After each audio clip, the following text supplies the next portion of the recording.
যাবে। তাহলে আর পড়িয়ে কি লাভ, আমাদের ছুটি দিয়ে দিন, মাঠে গিয়ে বরং ঘুড়ি ওড়াই। কি পণ্ডিত, ছাত্রছাত্রীরা পড়াশোনা কেমন করছে? ওরা পড়াশুনো করে কোথায়? বাড়ি গিয়ে কেউই বই খুলছে না। মানে বই পড়ে না? না, এই যে গুলটেকেই দেখুন, 1 থেকে 50 অবধি মুখস্থ, কিন্তু তারপর বলতে গেলেই হোঁচট খায়। আচ্ছা গুলটে, 51 থেকে বল দেখি। 57, 52, 53, 54, 55, 56, 57, 58, 59, 60, 61। 57, 59, 60, সেগুলো আবার কি? 61 আগে তো 60 হবে। 41 আগে যেমন 40 হয়, 31 আগে যেমন 30 হয়। তুই কি নতুন করে বই লিখছিস নাকি সংখ্যা আবিষ্কার করছিস? না, বই পড়তে ভালো লাগে না। পণ্ডিত, এদের মা বাবাকে দেখে বোঝাও, শুধু ঘুরে বেড়ালে চলবে, পড়াশোনা করতে হবে তো।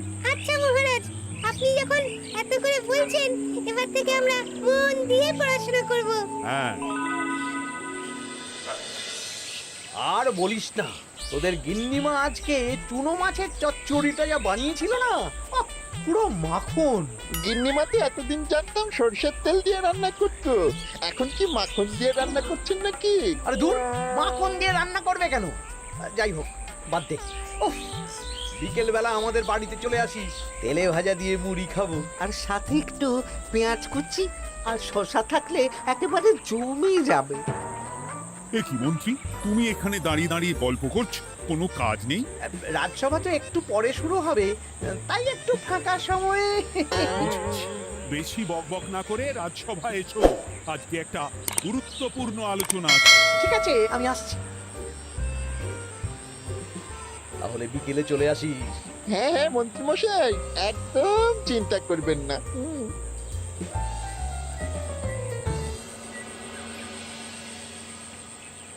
রাজ্যটা তো রসাতলে চলে যাচ্ছে, বাচ্চারা পড়াশোনা করছে না, বড়রা গল্প গুজব করে আড্ডা দিয়ে কাটাচ্ছে। কি করা যায় কিছুই তো বোঝা যাচ্ছে না। কে গল্প গুজব করে আড্ডা দিচ্ছে মহারাজ? কে আবার? আমাদের মন্ত্রী। আমি নিজের চোখে একটু আগেই দেখলাম, বটা ঘটার সাথে সকাল সকাল গল্প জুড়েছে। তাহলে এটা বোঝা যাচ্ছে যে মন্ত্রী মশাইয়ের তেমন কাজ নেই, আর কাজ যখন নেই তখন মন্ত্রী মশাইকে রাজসভায় রাখারও দরকার নেই। হ্যাঁ মহারাজ, গোপাল এটা ঠিক কথা বলেছে। মন্ত্রীমশাই তো কাজের মধ্যে দুটো জিনিসই করেন, অকাজ আর কুকাজ। একদম বাজে কথা বলবে না। গোপালের কথা শুনে এখন আমার নিন্দা শুরু করেছো, তাই না? এই থামো থামো থামো থামো, আমাদের রাজ্যের উন্নতির জন্য একটা সমাধান করা দরকার। এই সময় নষ্ট করা বন্ধ করতে হবে। তাহলে মহারাজ, সবাইকে ফাঁকা সময়ে বই পড়তে হবে, পড়াশোনার মধ্যে থাকতে হবে, কারণ জানার কোনো শেষ নেই। তাহলে কি করা যায় বলো তো গোপাল? আমাদের রাজবাড়ির যে গ্রন্থাগার আছে সেটা তো বহু বছর ধরেই বন্ধ, ওটা খোলার ব্যবস্থা করুন মহারাজ। হ্যাঁ মন্ত্রী, তুমি নিজ দায়িত্বে গ্রন্থাগার খোলার ব্যবস্থা করো। অনেক দিন ধরে ধুলো ময়লা জমে আছে, সব পরিষ্কার করবে, আর পরিষ্কার হয়ে গেলে তোমরা সবাই গ্রন্থাগার থেকে বই নিয়ে পড়বে। বেশ। মন্ত্রীমশাই ভালো ভাষার ফেঁসেছেন। হ্যাঁ, জীবনটা তো শুয়ে বসে গুলতানি দিয়ে কাটিয়ে দিচ্ছেন, না হয় একটু কাজ করবেন আর কি। আর হবে না গল্প গুজব, হবে না ঠাট্টা হাসি। গ্রন্থাগার সাফ করতে গিয়ে মন্ত্রীর হবে হাঁচি কাশি। কথাটা বেশ ভালো বলেছে বিজ্ঞানী। ওনার দুটো কাজ, অকাজ আর কুকাজ। সে তো তুই প্রসঙ্গ আনলে তাই। বেটারা আমাকে নিয়ে রসিকতা করছে।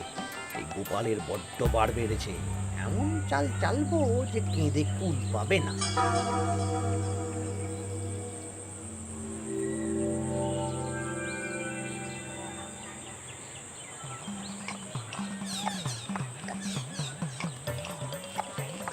বেশ সুখে ছিলাম, কিন্তু হঠাৎ করে গোপাল আর মহারাজের সহ্য হলো না, চাপে পড়ে গেলাম। আমরা আপনাকে চাপমুক্ত করব, বলুন কি করতে হবে? আমি সব ভাবনা চিন্তা করে ফেলেছি, এখন তোদের আমার কথা মতন কাজ করতে হবে। আসতে পারি মন্ত্রী মশাই? হ্যাঁ, এসো এসো। ইনি তো চিত্রশিল্পী, এনাকে দিয়ে কি হবে?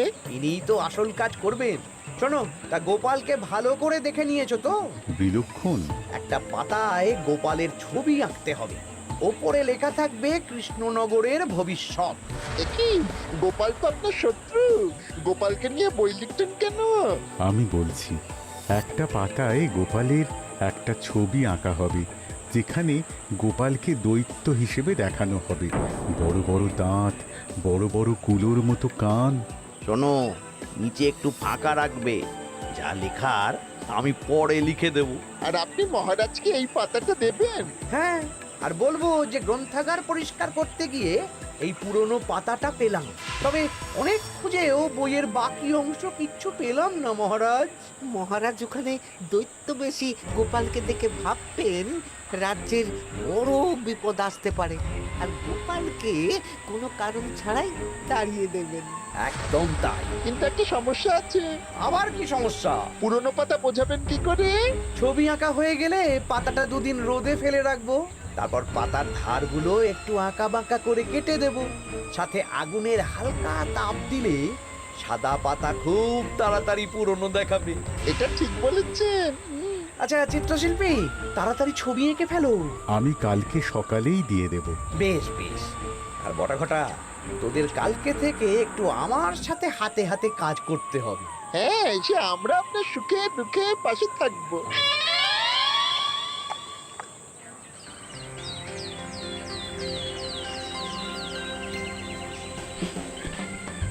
ওপরের তাকগুলো পরিষ্কার কর, ওপরের বইগুলো বড্ড ময়লা। কি মন্ত্রী, কাজ হচ্ছে? কাজ করছেন না, বরং কাজ করাচ্ছেন। কাজ হওয়া নিয়ে দরকার, সে আমি করি বা অন্য লোক, তাতে কি যায় আসে? যায় আসে মন্ত্রী মশাই। আমাদের এই গ্রন্থাগারে এত দামি দামি প্রাচীন দুষ্প্রাপ্য বই আছে, যদি কোনো বই চুরি হয়ে যায় তার দায় কে নেবে? এটা গোপাল ঠিক বলেছে। আমি তো এখানেই আছি, বটা ঘটা সাহস আছে নাকি বই সরানোর? বেশ, তাহলেই ভালো। চলো গোপাল, পাঠশালায় গিয়ে দেখে আসি আজকে কেমন পড়াশুনো চলছে। গোপাল আমাদের ঘুরিয়ে চোর বললো মন্ত্রী মশাই, আর আপনি প্রতিবাদ করলেন না। প্রতিবাদ কি? গোপালকেই দুদিন পরে রাজ্য থেকে বার করে দেব।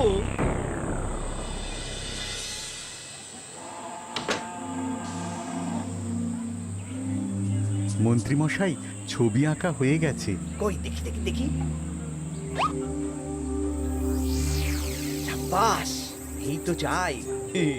এই ছবি দেখে মহারাজ চমকে যাবে। এবার পাতা পুরনো করার কাজটা করে ফেললেই কেল্লা ফতে।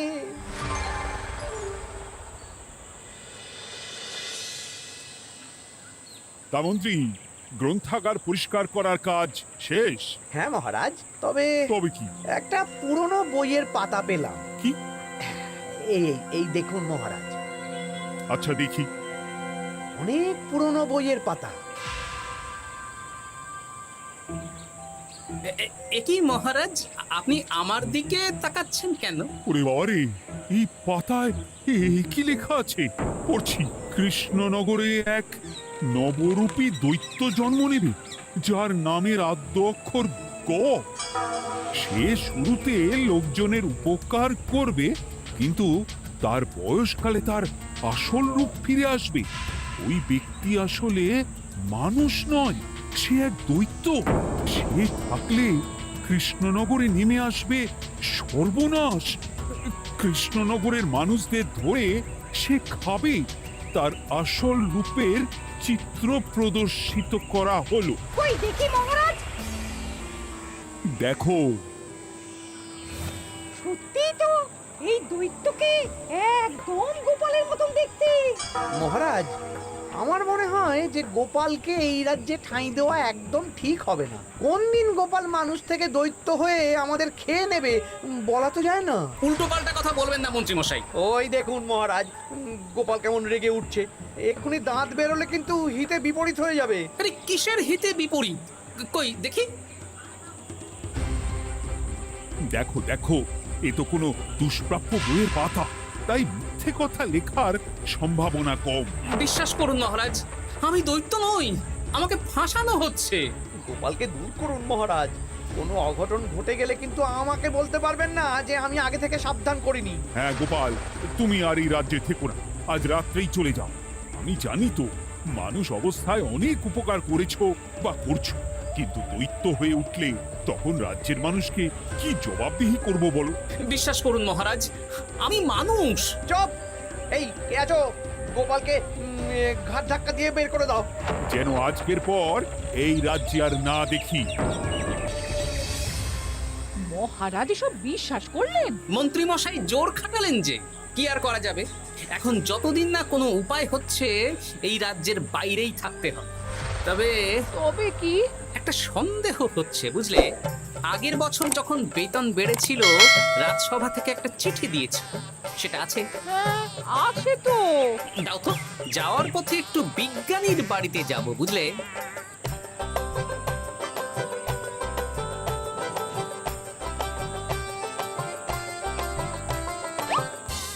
এবার চলো। আমিও বুঝতে পারছি গোপাল, এটা গভীর ষড়যন্ত্র। শোনো, তুমি একটা কাজ করো। ওই পাতার লেখাটা দেখে আমার মনে হলো হাতের লেখাটা খুব চেনা চেনা। তুমি একবার এই চিঠিটার সাথে মিলিয়ে দেখো তো। মন্ত্রী মশাইয়ের হাতে লেখা চিঠি। বেশ, আমি তাহলে কায়দা করে পাতাটা নিয়ে এসে পরীক্ষা করব। তা কোথায় থাকবে এখন? কদিন ওই শ্বশুর বাড়ি, আর আমি তোমার সাথে দেখা করার জন্য রোজ রাতে আসবো। বেশ।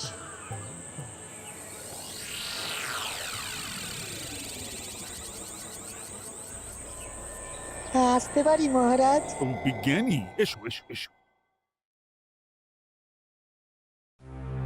বলছি মহারাজ, পাতাটা চাই, আজকে রাতের জন্য দেবেন? হ্যাঁ, নিয়ে যাও নিয়ে যাও। ওই পাতা দেখলেই আমার ভয় লাগছে।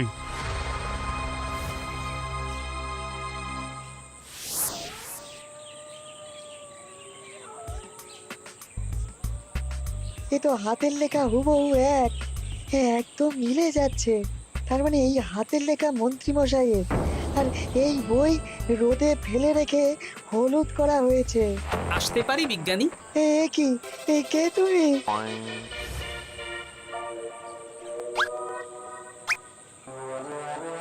গিন্নির পুরনো শাড়ি পরে নারী সেজে এলাম, কেউ জানতে পারলেই বিপদ। এ কোনো বিপদ নেই, তোমাকে মন্ত্রী মশাই ফাঁসিয়েছেন। ওনারই হাতের লেখা, আর ওটা রোদে ফেলে আর উষ্ণ তাপে রেখে পাতা হলুদ করা হয়েছে। জানতাম এইরকমই কিছু একটা হবে। তাহলে কালকে সকালেই রাজসভায় সব খোলসা করে দিই। না না, তার আগে মন্ত্রী মশাইকে একটু নাচাবো। কিভাবে? আমি দৈত্য সাজবো আর মন্ত্রীকে ভয় দেখাবো। আগে বটাকে দেখাবো, তারপর ঘটাকে, শেষে মন্ত্রীকে। ভালো মজা হবে, আমি তোমার পাশে আছি। তাহলে তাহলে এখনই সাজগোজ করে ফেলি বুঝলে। তুমি একটা চাদর মুড়ি দিয়ে আমার সাথে বটা ঘটার বাড়িতে যাবে এখন। আচ্ছা।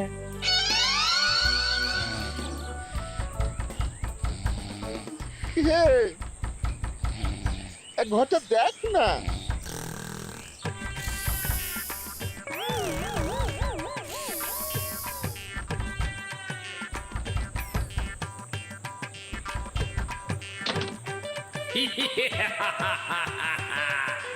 আমি তোকে খাবো, আমি দৈত্য গোপাল।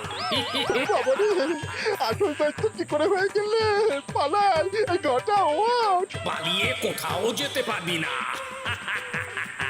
আমি তোকে খাবো। বাঁচাও, বাঁচাও। কি হলো? বটা কোথায়? এ বটা, বটা, এ কি হলো তোর? কোথায় গেলি? দৈত্য গোপাল আমাকে ধরে নিয়ে যাচ্ছে। মানে এটা কি? হ্যাঁ? আমি গোপাল দৈত্য, আজ রাতে বটাকে গলার্ধ করণি আমার ভোজন, কাল তোর পালা। ওরে বাবা রে, কি কাণ্ড! আমাকে ছেড়ে না। চুপ, আমি মানুষ। এবার বল, আমাকে ফাঁসানো হচ্ছিল কেন? বল। আমি কিছু জানি না, সব মন্ত্রী মশাইয়ের চক্রান্ত। আমাকে ছেড়ে দাও। এখন না, পরে ছাড়বো। শোনো বিজ্ঞানী, এখন এর মুখ হাত পা ভালো করে বেঁধে ফেলো দেখি। আমি এক্ষুনি বাঁচছি। আর ভোরবেলা একটা কাজ করতে হবে, আমার কয়েকটা নাতি নাতনিকে তোমার বাড়িতে নিয়ে আসবো, আর তারপর আচ্ছা, আমি এখন চললাম, দরজাটা ভালো করে বন্ধ রেখো।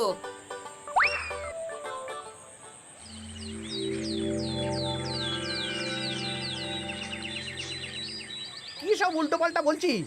সত্যি কালকে গোপালের দৈত্য এসেছিল। আরে গোপাল তো রাজ্য ছেড়ে চলে গেছে, আমি কড়া পাহারা বসিয়েছি। গোপাল এই রাজ্যে আর ঢুকতেই পারবে না। কিন্তু ওর দৈত্য এসেছিল। আরে দূর, তুই স্বপ্ন দেখেছিস। সকাল সকাল মাথা খারাপ করাস না ঘটা, কাজ আছে। সত্যি বলছি। চুপ।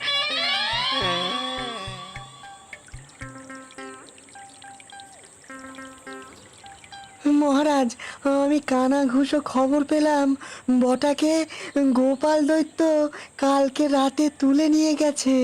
হ্যাঁ, আমিও তো তাই শুনলাম। কি সর্বনেশে দিন এলো! এতদিন তো এই বিপদ ছিল না। কালকে গোপালকে তাড়িয়ে দেওয়ার পরেই গোপাল দৈত্য হয়ে সব শুরু করলো নাকি? আরে দূর দূর, আরে গোপাল দৈত্য হবে কি করে? মানে তুমি তো ওই পাতাটা দেখিয়ে বললে। না মানে আমি বলতে চাইছি যে মহারাজ, গোপাল দৈত্য হয়ে এই রাজ্যে বিপদ আনতে পারে, কিন্তু সেটা তো এই রাজ্যে থাকাকালীন। এখন তো রাজ্যেই নেই, তাহলে আমি তো এর মাথা মুন্ডু কিছুই বুঝতে পারছি না। সর্বনাশ হয়ে গেছে মহারাজ। কি হলো পুটির বাবা? আজ সকালে গোপাল দাদার মতন দেখতে একটা দৈত্য এসেছিল আমাদের বাড়িতে, আর পুটি ট্যাপা পুচকে তুলে নিয়ে গেছে। এবার আমাদের কি হবে মহারাজ? এই কি সর্বনেশে কাণ্ড রে বাবা! দূর, কি সব বলছো? সত্যি পুটির মা সকাল থেকে কাঁদছে, সকাল থেকে। হ্যাঁ, আজকে ওরা তিনজন পাঠশালাতেও আসেনি। এই সেরেছে।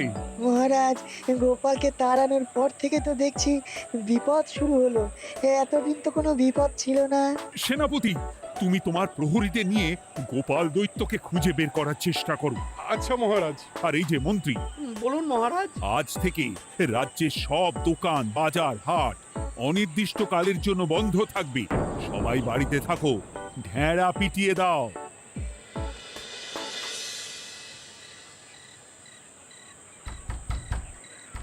কে? আমি দরজা খুলবো না। এই দরজা খোলো। আমি বিজ্ঞানী।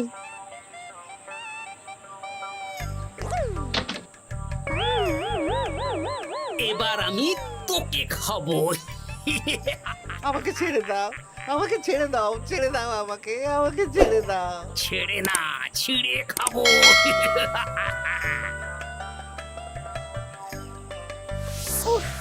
এই তো দাদু চলে এসেছো। এরকম শুয়ে বসে থাকতে ভারী মজা। এ কি বটা, তোর কিছু হয়নি? না না, কাল একটু ভয় পেয়েছিলাম। না, কিছু হবেও না। এই মন্ত্রীর সব চক্রান্ত ধরা পড়ে গেছে। আমি চাইলেই মহারাজের কাছে মন্ত্রীর নিজের হাতের লেখা বইয়ের ব্যাপারে বলতে পারতাম, কিন্তু আমি চাই মন্ত্রী মশাই নিজের মুখে নিজের দোষ স্বীকার করুক। আর সেটা করানোর দায়িত্ব তোর হাতে। আমি কি করব? কাল সকালে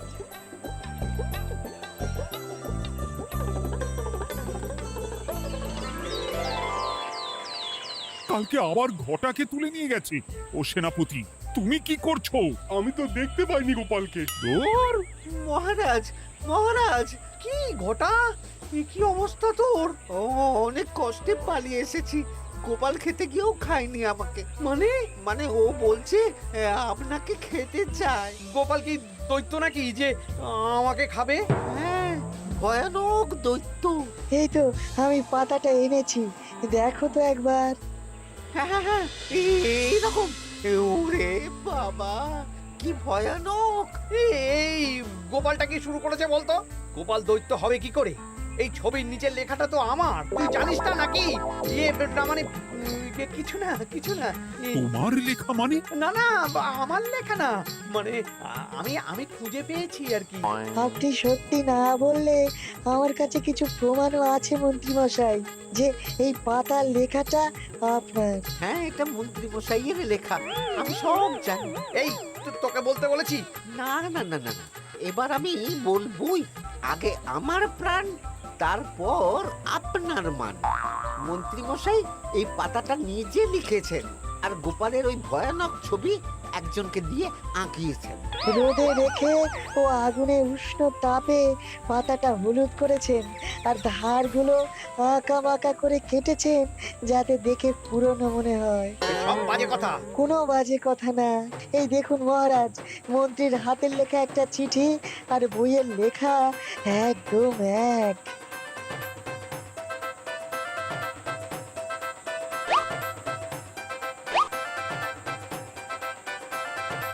এ কি মন্ত্রী?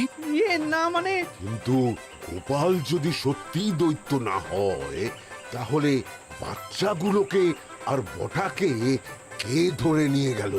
আমি ধরে নিয়ে গিয়েছিলাম। অনেক সময় সোজা আঙুলে ঘি না উঠলে আঙুল বাঁকাতে হয়, তাই এই ছোট্ট নাটক। সবাই সুস্থই আছে। এবার মন্ত্রীকে আমি মেরে অসুস্থ করে দেব। সুস্থ মানুষকে দৈত্য বানিয়ে দিলে, হ্যাঁ?